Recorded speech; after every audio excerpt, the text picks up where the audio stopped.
We talked about trauma as being a highly energetic response, right? Tremendous amount of energy. I just happen to have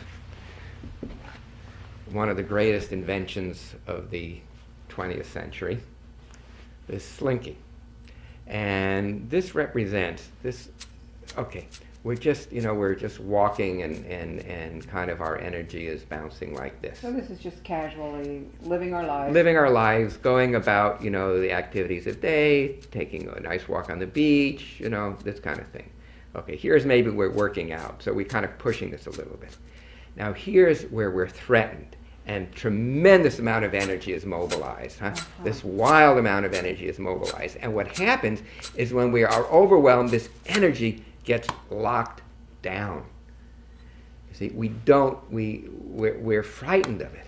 The best thing you can do is shut down your metabolism so that you are no longer using oxygen. So that's it. So this energy gets locked down here. And so we step on it. We try to keep it. It must take a lot of energy to hold that amount of energy You down. better believe it. And that's again why we get these kinds of tremendously painful symptoms when we've been traumatized, because in a sense these are fragments of sensory body memory. And what happens in healing trauma is that you kind of bring these elements, these sensory experience together in a coherent way while discharging this energy. And it's not about getting the memory or even the effect of the memory, but of how much energy has been released and cannot be integrated into the organism. And that's the key, is in discharging the energy. Because here, look, here's the bound energy. Now, what would happen if this energy released all at once? It would be tremendously bursting of energy, and it would be chaotic. You see. I guess that's what happens when they get triggered, basically. That's right. That's right. When they're reliving the trauma, this energy just goes crazy. I guess that's why some people end up actually being violent at that moment, or violent towards themselves. Right. Violent towards themselves or violent towards the other. It is not uncommon for returning soldiers to, in the middle of the night, be attacking, sometimes really hurting or even killing their wives or their spouses with this unbridled rage, because they're experiencing as though somebody were coming to kill them. As far as they know, they're protecting their lives by trying to kill a Viet Cong soldier.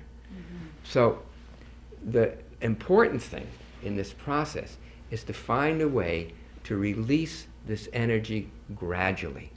What you want to do is create the situation, in this case the play, which allows a little bit of energy to be released. And you see the way it vibrates. And again, you see it vibrating. And again, until the full energy is integrated back within the nervous system. And that, if you like, is what allows the nervous system to reset. Little by little, so that the person is not overwhelmed, and so that they can have re-access their life energy. Because when you're suppressing this energy, you don't have energy to really live. You're not living. You're using your energy, I guess, to keep it You're using your down. energy to keep it down. So you don't do things that could be exciting or even fun or pleasurable.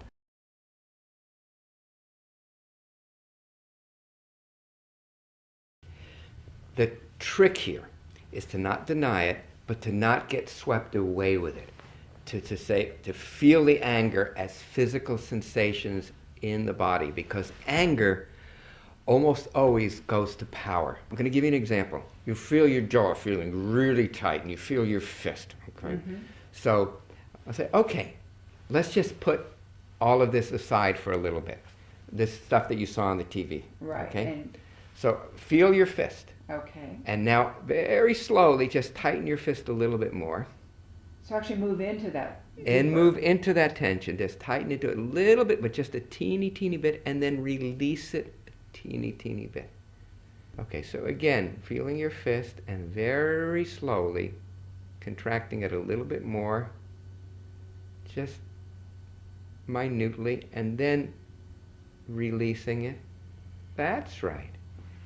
And just noticing what happened to your breath and to your shoulders.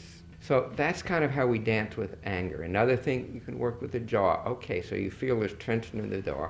So just feel the tension and just play with something like this. Go to the point where there's resistance and then just come back. Go to the resistance and come back.